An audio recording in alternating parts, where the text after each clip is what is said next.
This excerpt is from Stravinsky's Firebird Suite. It is an arrangement by Merle Isaac.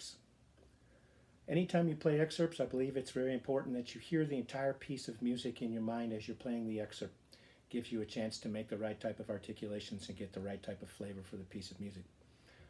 At measure 15, we have 4 measures rest. Please count those 4 measures rest carefully, and the pizzicatos afterwards are pretty short. In measure 16, we have an accelerando, so make sure that you speed up. And at measure 17, we have a più mosso, which means it's even faster.